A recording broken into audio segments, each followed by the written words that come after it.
भिवानी में प्रदेश के लोक निर्माण तथा जन स्वास्थ्य अभियांत्रिकी मंत्री रणबीर गंगवा ने कहा कि प्रधानमंत्री श्री नरेंद्र मोदी के नेतृत्व में केंद्र सरकार ने अपने 11 वर्ष के शासनकाल में हर वर्ग के लिए जन कल्याणकारी योजनाएं लागू करने का काम किया है। भारत की आज विश्व में अलग ही पहचान बनी है। देश ने अपनी खोई हुई साख को फिर से हासिल किया है। केंद्र सरकार की तरह प्रदेश की भाजपा सरकार ने जनहितकारी नीतियां लागू कर लोगों का विश्वास जीतने का काम किया है। बिना खर्ची और बिना पर्ची तथा योग्यता के आधार पर नौकरी प्रदान करने से युवाओं में सरकार के प्रति विश्वास बढ़ा है। भाजपा सरकार अपने संकल्प से सिद्धि के सिद्धांत को साकार कर रही है। लोक निर्माण मंत्री श्री गंगवा स्थानीय बया पर्यटक केंद्र में पत्रकारों को संबोधित कर रहे थे। बया पर्यटन केंद्र में पत्रकारों को संबोधित करते हुए लोक निर्माण मंत्री श्री गंगवा ने कहा कि 11 वर्षों के दौरान प्रधानमंत्री श्री नरेंद्र मोदी के नेतृत्व में देश की सीमाएं सुरक्षित हुई हैं, देश की अर्थव्यवस्था मजबूत हुई है और सरकार ने नई टेक्नोलॉजी को जन जन तक पहुंचाने का काम किया है।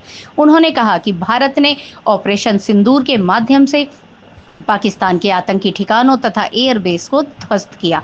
प्रधानमंत्री श्री नरेंद्र मोदी ने भारतीय सेना को पाकिस्तान को करारा जवाब देने के लिए खुली छूट दी, जिसका परिणाम दुनिया ने अपनी आंखों से देखा। उन्होंने कहा कि ऑपरेशन सिंदूर के दौरान जो मिसाइल्स और डिफेंस सिस्टम अपनाया गया वह हमारे स्वदेशी तकनीकी थी। आज भारत रक्षा के मामले में आत्मनिर्भर है तथा रक्षा उपकरणों का निर्यात कर रहा है। भारत का रक्षा निर्यात 34 गुना बढ़कर 23,622 करोड़ तक पहुंच गया है। यह प्रधानमंत्री श्री मोदी जी के रणनीतिक दूरदर्शिता और कूटनीति का परिणाम है। देखिए, भिवानी से मिंटू सैनी की एक खास रिपोर्ट। जैसे अभी प्रधान जी ने बताया कि आज की प्रेस वार्ता संकल्प सिद्धि के 11 साल, मोदी जी की सरकार के 11 साल हुए हैं और ये 11 साल भारत के लिए, भारत को बहुत ही आगे ले जाने वाले, भारत को विकसित भारत की तरफ ले जाने वाले, और मैं कहूँगा कि ये 11 साल हर वर्ग के लिए योजनाएं लाने वाले और देश का गौरव पूरे विश्व स्तर पे बढ़ाने वाले ये 11 साल रहे हैं। संकल्प से सिद्धि यानी जो बातें, जो संकल्प हमने लिया, जो संकल्प जनता के बीच में लेकर के गए, उनको कहा कि हम ये करेंगे, उसको अंजाम तक पहुंचाने का काम इन 11 सालों में हुआ है। जैसे आपको पता है कि इन 11 सालों के अंदर जिस तरीके से भारतीय जनता पार्टी की सरकार बनने के बाद में आदरणीय भारत के यशस्वी प्रधानमंत्री नरेंद्र मोदी जी के नेतृत्व में जो संकल्प लिया गया था कि हम अखंड भारत बनाने का काम करेंगे, धारा 370 हटाने का काम किया, और जो लोग ये कहते थे कि ये तो हट ही नहीं सकती, या अगर धारा 370 हटा दी तो खून की नदियां बह जाएगी, इस तरीके से हटाने का काम किया जैसे वो थी ही नहीं। इसी तरीके से चाहे भारत ने की नेतृत्व क्षमता पूरे विश्व ने देखने का काम किया, G20 का सम्मेलन यहाँ हुआ और उसका नेतृत्व करने का अवसर हमारे देश के यशस्वी प्रधानमंत्री जी को मिला। आपने अभी हाल ही में देखा होगा कि किस तरीके से नरेंद्र मोदी जी की सरकार बनने से पहले हमारा जो पड़ोसी देश है, जो हमेशा आतंकवाद को बढ़ावा देने का काम करता है, उसका झेलने का काम हमारा देश वर्षों से कर रहा था। और जब भी कोई आतंकवादी घटना होती थी, आगे बढ़ करके हरियाणा सरकार में जो बीपीएल की आय सीमा जो है वो हरियाणा सरकार ने अपने खजाने से पैसे देकर के 1,80,000 रुपए करने का काम किया, जिससे और ज्यादा लोगों को इसका लाभ जो है वो मिल रहा है।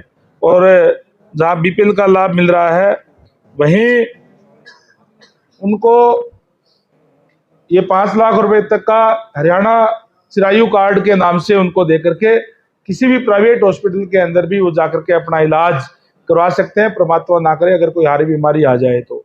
हमने युवाओं के अंदर एक विश्वास पैदा करने का काम किया कि जो बच्चा पढ़ेगा उसको मेरिट के आधार पर नौकरी देने का हम काम करेंगे। उससे पहले जितनी भी सरकारें रही, वो नौकरी केवल या तो पॉलिटिकल सिफारिश से या पैसे से मिलती थी।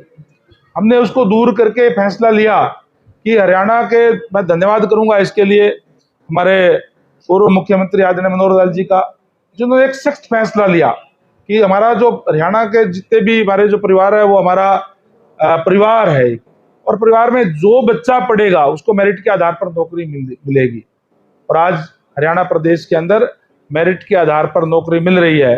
उसका परिणाम ये है कि कोई मजदूर का बच्चा हो, किसान का बच्चा हो, दुकानदार का बच्चा हो, जो इंटेलिजेंट है वो अपनी योग्यता के आधार पर आज नौकरी जो है उनको दी जा रही है। हमने जिस तरीके से महिला सशक्तिकरण की बात कही, हरियाणा में तो उससे भी आगे बढ़ करके 50% महिला आज हर दूसरे गांव में महिला सरपंच हमारी है। 50% आरक्षण जो दिया गया है, जो चाहे वो जिला परिषद के अंदर भी, ब्लॉक समिति के अंदर भी, सरपंचों के अंदर भी, पूरे अगर हरियाणा के अंदर आप जाएंगे तो 50% महिलाएं आपको सरपंच जो है वो नजर आएगी। वो अपना गांव को चलाने का काम करती है, पंचायत को चलाने का काम जो है वो करती है। और जिस तरीके से अंत्योदय की बात कही, जो वंचित वर्ग के लोग हैं उनको भी उनका हक देने का काम किया है। बाबा साहेब डॉक्टर भीमराव अम्बेडकर जी ने जो आरक्षण की व्यवस्था करने का काम किया था, वो इसीलिए किया था जो वंचित है, शोषित है, पीड़ित है, उनको हक उनका मिल सके। हमने चुनाव में कहा था कि हमारी सरकार आने पर हम जो डिप्राइव्ड शेड्यूल कास्ट है, डीएससी है, उनको 10% अलग से आरक्षण देंगे। और मुझे बड़ी खुशी होती है इसमें बताते हुए, तो धन्यवाद करूंगा हमारे माननीय मुख्यमंत्री आदरणीय नायब सैनी जी का, जिन्होंने पहली ही कैबिनेट के अंदर ये फैसला लिया कि आज से ही 10% आरक्षण डीएससी का जो डिप्राइव्ड शेड्यूल कास्ट है उसका आज से हरियाणा के अंदर लागू है। आज हरियाणा के अंदर वो लागू है, जिसका लाभ जो वंचित, शोषित, पीड़ित जो है, जो लंबे समय से थे, उनको आज मिल रहा है। हमारे यहाँ जो माननीय मनोहर लाल जी के समय में ये फैसला लिया गया कि जो बीसीए है उनको 8% आरक्षण अलग से जो पंचायतों के अंदर दिया जाए। पंचायतों के अंदर भी, जिला परिषद में भी, ब्लॉक समिति के अंदर भी वो दिया गया। और अब आदरणीय नायब सैनी जी के नेतृत्व वाली सरकार ने वो 8% आरक्षण बीसीए का और 5% बीसीबी का भी पंचायतों के अंदर भी लागू करने का काम किया, और लोकल बॉडी के अंदर भी उसको लागू करने का काम किया है। वो जिससे जो बेचारे वंचित थे, पीछे रह गए थे, कभी जिनको मौका नहीं मिलता था, वो भी मुख्य धारा के अंदर आए। उनको भी जहाँ फैसले होते हैं, जो चाहे वो शहर के विकास के हैं, चाहे कस्बा के विकास के हैं, चाहे गांव के विकास के हैं, उसके अंदर उनकी भी नुमाइंदगी हो, ये सुनिश्चित करने का काम हमारी सरकार में हुआ है। आज हरियाणा पहला प्रदेश है जो सबसे ज्यादा 3,000 रुपए पेंशन दे रहा है। और पेंशन केवल वृद्धावस्था नहीं है, जिसमें वृद्धावस्था भी है, जिसके अंदर विडो पेंशन भी है, जिसके अंदर विधुर पेंशन भी है। जिसकी कोई घराड़ी की डेथ हो जाती है तो आदमी की पेंशन भी बढ़ाने का काम किया है। पहले केवल विडो पेंशन थी, और यहाँ तक कि जिसकी 45 साल तक अगर किसी एयरपोर्ट पहुंच से बने हैं, उड़ान योजना के तहत जहां हवाई अड्डों की संख्या बढ़ी है, वहीं हवाई यात्रा भी सस्ती हुई है, जिसका आम आदमी की पहुंच में, आम आदमी जो है वो हवाई यात्रा करके जा सकता है। और रेलवे का बजट भी 9 गुना तक बढ़ाने का काम किया है, जिसमें 136 वंदे भारत ट्रेनें चल रही है और 103 अमृत भारत स्टेशन पूर्व निर्मित किए गए हैं। इस तरीके से चाहे वो रेलवे हो, चाहे रोड हो, चाहे एयर कनेक्टिविटी हो, उन सब पे कार्य करने का काम जो है वो किया गया है। गरीब कल्याण की जो भारतीय जनता पार्टी, पंडित दीनदयाल उपाध्याय का जो मूल मंत्र है अंत्योदय, अंतिम व्यक्ति तक सरकारी सेवाओं का लाभ पहुंचे, इसके लिए निरंतर कार्य कर रही है। और जिसमें 81 करोड़ लोगों को मुफ्त 5 किलो अनाज दिया गया। प्रधानमंत्री आवास योजना के तहत 4 करोड़ से अधिक पक्के घर बनाने का काम किया। जल जीवन मिशन के तहत 15 करोड़ से अधिक नल से जल घरों के अंदर पहुंचाया गया। और बड़े स्तर के ऊपर मैं अगर हरियाणा की भी बात करूं तो आज पिछले जल जीवन मिशन के तहत पूरे हरियाणा में ऐसा कोई भी गांव नहीं है जिसमें 1 करोड़ से लेकर के 5-5, 6-6 करोड़ रुपए तक के पैसे ना खर्च हुए हों। चाहे नए वाटर वर्क्स बनाने की बात हो, चाहे पुरानी पाइपलाइनें चेंज करने की बात हो, चाहे ढाणियों तक, ढाणियों का मतलब मेरा कम से कम जो 20 घर बने होते हैं वहां तक नल से जल पहुंचाने की बात हो। प्रधानमंत्री जी का जो नारा है हर घर में नल और नल में स्वच्छ जल, उसको साकार करने के अंदर डिपार्टमेंट जो है लगे हुए हैं। तो इस तरीके की अनेक योजनाएं आप लोगों ने देखा कि हमारा बनी है। हमारा जो राम मंदिर की बात, जैसे मैंने पहले कहा कि बहुत पुराना हमारा ये मुद्दा था, हिंदुओं के आस्था का प्रतीक कि राम मंदिर वहाँ बनाया जाना चाहिए, लेकिन हिंदुस्तान में भी हम राम मंदिर बना नहीं पा रहे थे इतने लंबे समय से। और आज वो राम मंदिर बन करके तैयार हुआ। और आज तो हमारे लिए सौभाग्य की बात है कि हमारे हिसार से ही डायरेक्ट फ्लाइट जो है वो अयोध्या को जा रही है। लोग आज वहां जाकर के और राम मंदिर, राम के दर्शन करके उसका लाभ उठाने का काम कर रहे हैं। इसी तरीके से चाहे वो काशी विश्वनाथ कॉरिडोर की बात हो, चाहे महाकाल परियोजना की बात हो, वो आज धरातल पर दिखाई देता है कि किस तरीके से हमारे जो धार्मिक स्थल थे उनकी भी डेवलपमेंट करने का काम इन सालों के अंदर हुआ है। और इसके साथ साथ महिला सशक्तिकरण के लिए अनेक कदम उठाने का काम किया। बेटी बचाओ बेटी पढ़ाओ का नारा दे करके हमारे बेटियों को, हमारे महिलाओं को सम्मान देने का काम किया। और नारी शक्ति वंदन अधिनियम लोकसभा और विधानसभाओं में